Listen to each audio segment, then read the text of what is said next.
Бог благословит. Спаси Господи. Вы задаете вопрос о том, что вас крестили в армянской церкви, а потом в 23 года вы приняли миропомазание, как это и положено при случаях, когда человек принимает православие, до этого имея крещение в других иных церквях неправославных, и вам дали имя Кирилла, память которой 18 июля, по старому стилю спрашивают, есть ли такая святая. Да, такая святая есть.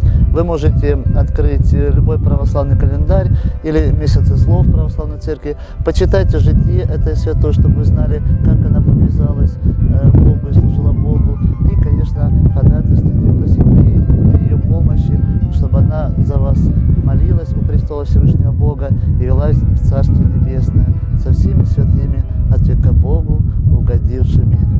Аминь. Помогай вам Господь во всех добрых делах, и пусть святая Кирилла всегда будет с вами в вашей земной вечности, в вашей земной жизни и в вечности, и вас встретит и поможет вам достигнуть вечного спасения, вечной любви о воскресшем Господе нашем